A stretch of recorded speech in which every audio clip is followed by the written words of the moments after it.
Hai, Assalamualaikum. Selamat datang di Nawasena Channel.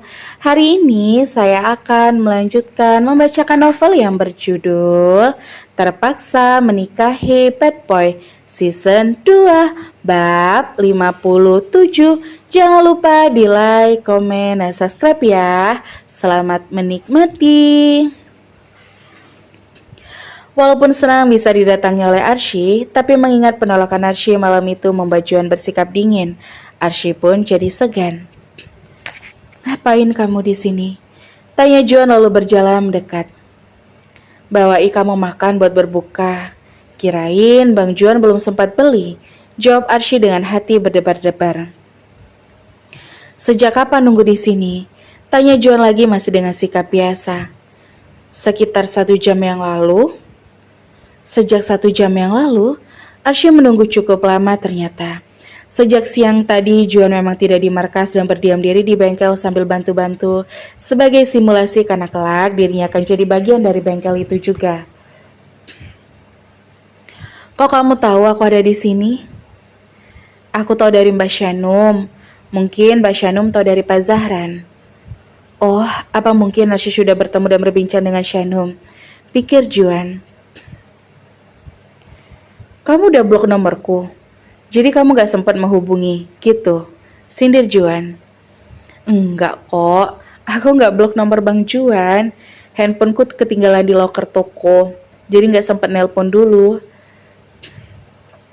Arsy melihat Juan sedang menenteng beberapa kantong makanan. Arsy pun ciut dan merasa kalau Juan tak akan menerima makanan yang ia bawakan. Apalagi sejak datang, Juan bersikap sangat biasa, cenderung bersikap dingin padanya. "Aku kira Bang Juan belum sedia makanan buat berbuka. Daripada mubazir, aku bawa pulang lagi deh. Kayaknya Bang Juan juga lagi pengen sendiri di sini." Arsy malah berniat untuk pulang lagi. Juan menatap dengan lekat, memuaskan dirinya menatap perempuan yang membuatnya ingin berjuang melawan restu orang tuanya. Situasi pun menjadi canggung. Arsy tak mengerti apa arti dari tatapan itu. Arsy merasa kalau Juan kecewa dan menyerah karena sikapnya. "Aku pamit ya." "Permisi." Pamit Arsy dan bersiap untuk pergi membawa kembali tas bekal yang ia bawa. Tapi, baru mengambil langkah pertama, Juan menggenggam lengan Arsy sehingga Arsy tak bisa lekas pergi. Di momen itu, hati Arsy berdebar hebat lagi, walaupun mereka sudah bersama selama berbulan-bulan. "Hatiku masih deg-degan parah begini. Berarti aku emang secinta itu sama kamu, Bang. Aku harap kamu juga deg-degan, persis kayak yang aku rasain sekarang. Biar aku yakin kalau perasaan yang menggebu di antara kita bisa jadi modal utama buat memperjuangkan hubungan kita," batin Arsy. Wajah agak tertunduk dan takwa lama-lama bertatap dengan Juan.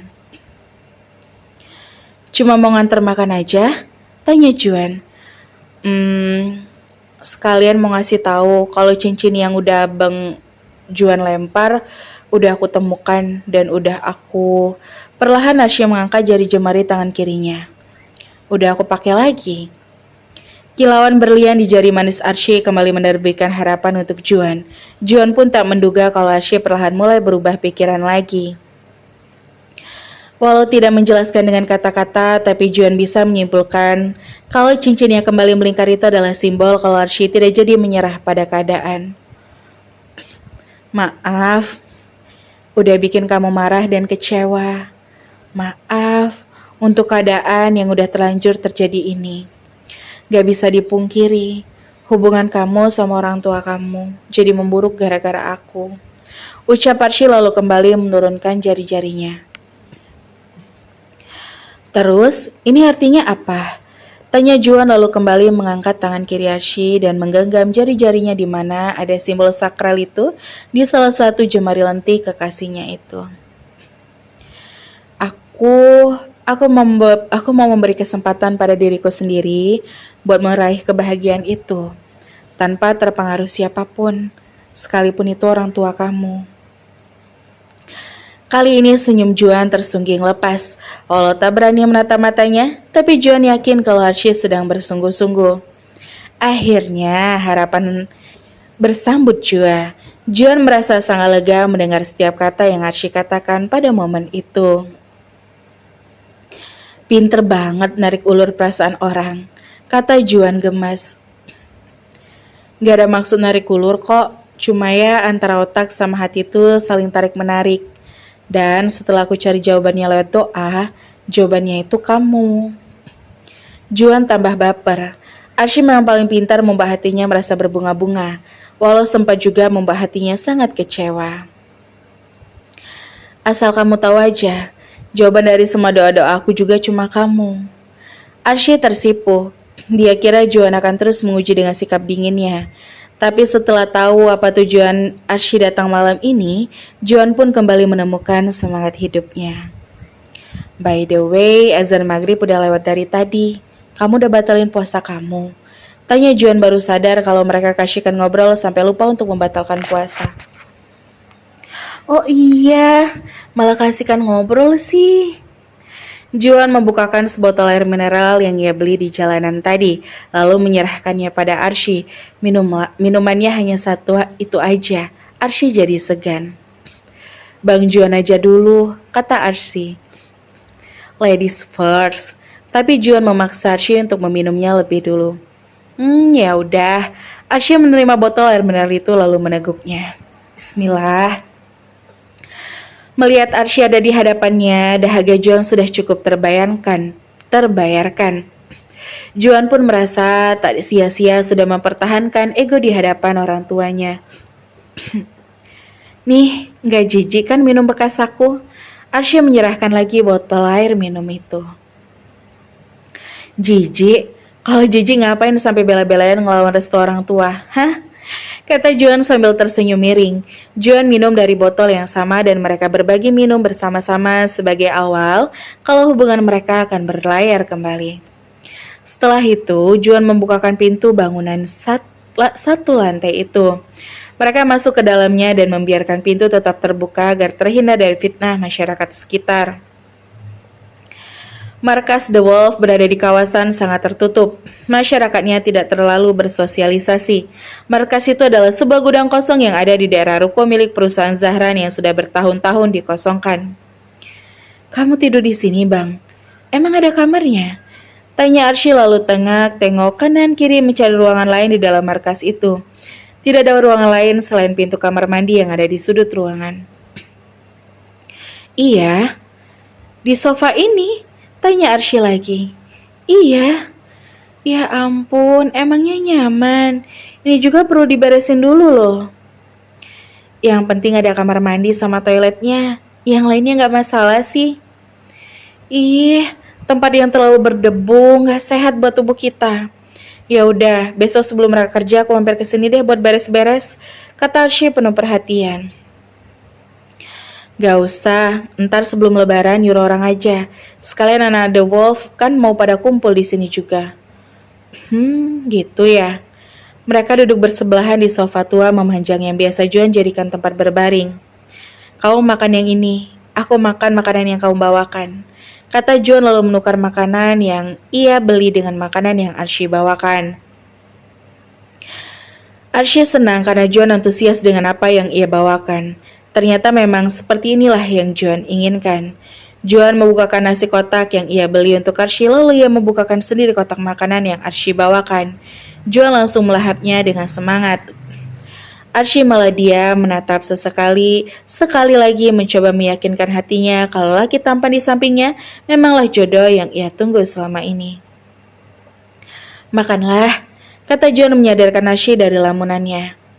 Iya. Archie pun mulai makan.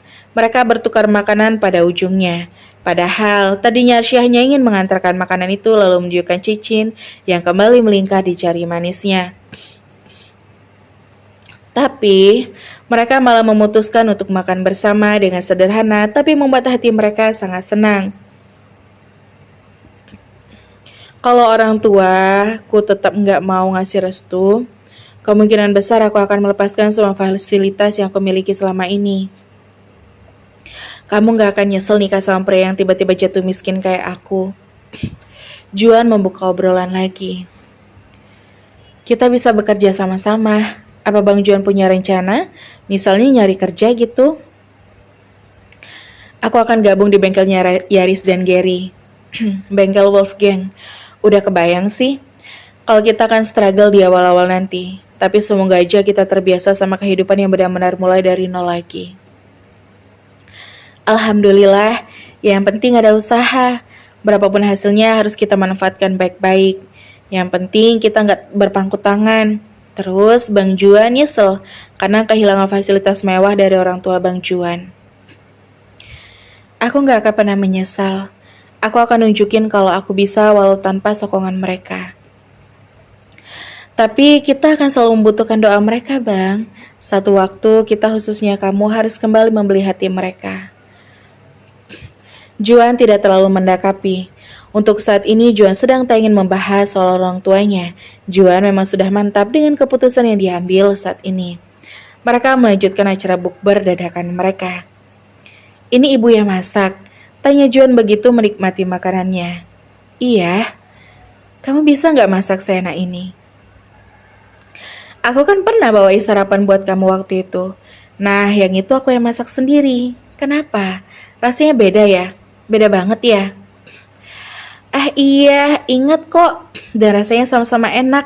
Bisa betah makan di rumah kalau makanannya seenak ini. Puji Juan sambil mengelus-ngelus kepala Arsy. Jadi, Arsy mengajukan pertanyaannya yang ambigu. Juan sampai kebingungan. Jadi apa maksudnya? Status kita sekarang apa? Kok masih nanya? Terus tujuan kamu pakai lagi cincin buat apa? Kalau aku pribadi sih nggak pernah nganggap putus dari kamu. Arsy lega dengan sikap Juan yang konsisten, walaupun tadi sempat bersikap dingin dan cuek. Terus ke depannya gimana? Hari H atau H+1 Lebaran kita akan menghadap orang tuaku sekali lagi. Kalau reaksi mereka masih sama, aku akan mengemasi beberapa barang milikku dan mantap buat pergi dari rumah. Next day kita daftarkan pernikahan kita ke KUA terdekat dengan rumah kamu. Ngurus-ngurus administrasinya. Tinggal tentukan tanggal dan acara apa aja yang akan kita gelar buat nikahan kita nanti. Arsy terbengong dengan rencana Juan. Ada rasa yakin dan tidak yakin, tapi Arsy tak boleh mundur lagi. Dia harus memperjuangkan jawaban dari doa-doanya selama ini. Siap? Tanya Juan. Arsy menghela nafas cukup dalam lalu menghembuskannya perlahan dan teratur. Bismillah, siap, jawab Arsy dengan yakin. Rasa bahagia Juan membludak dan akhirnya cinta yang benar-benar akan bersambut. Hanya tinggal satu lagi yang harus diperjuangkan, yakni restu orang tuanya. Walaupun Juan malas untuk memperjuangkannya yang itu.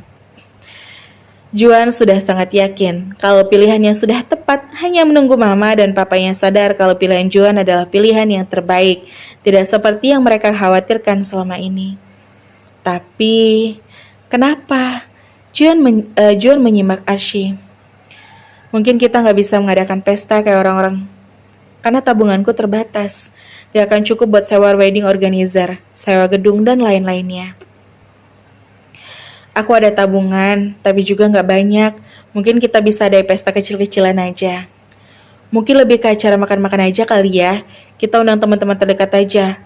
Ibu bisa dibantu para tetangga buat bikin jamuan sederhana.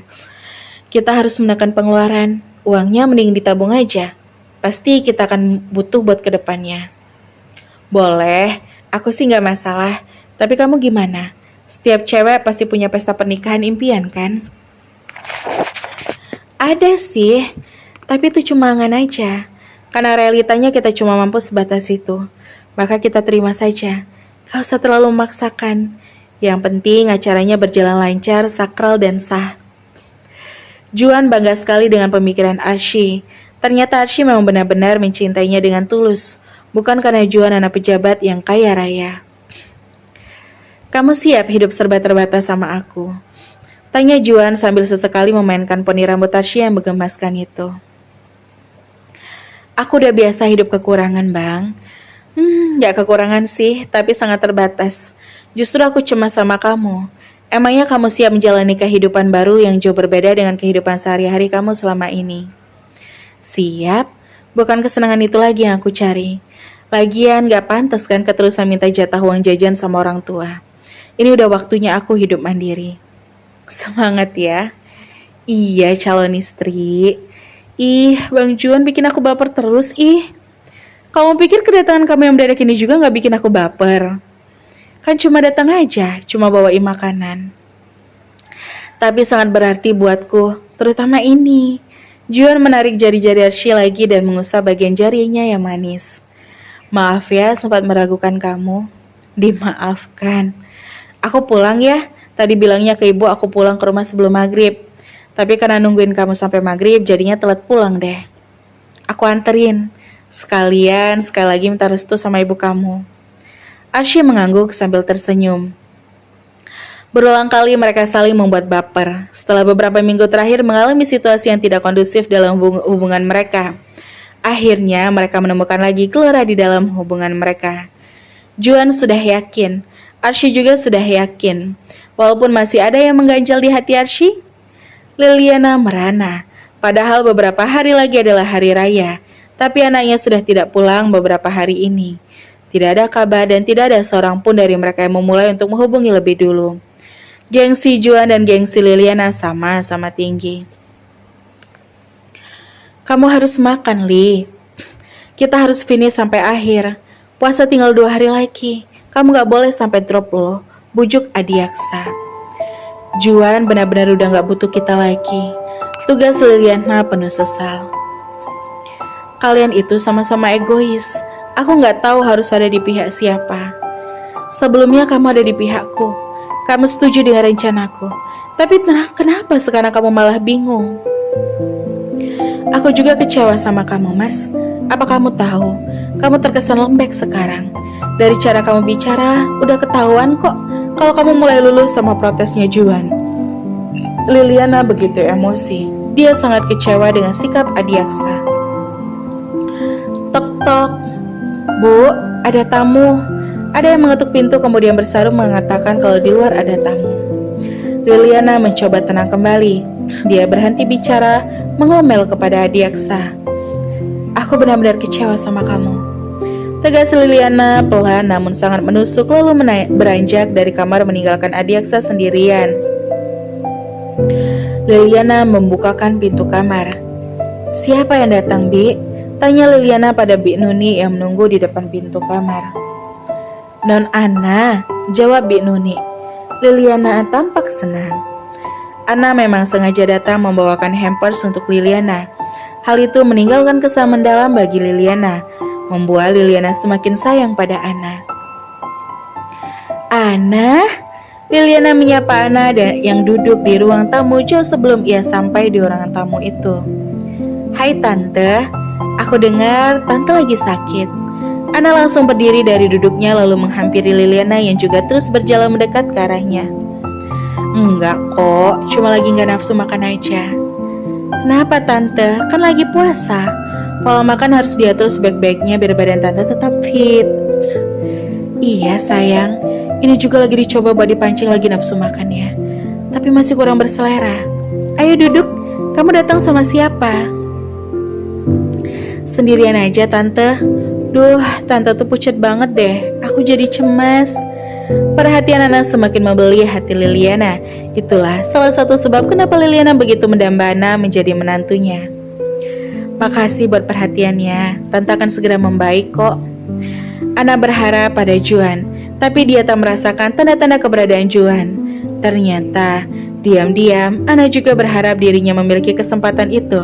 Kesempatan untuk lebih dekat dengan Juan. Om Adi kemana? Kok kayaknya di sini sepi banget? Tanya Ana berbahasa basi. Ada di kamar, baru selesai sholat maghrib. Kalau Bang Juan?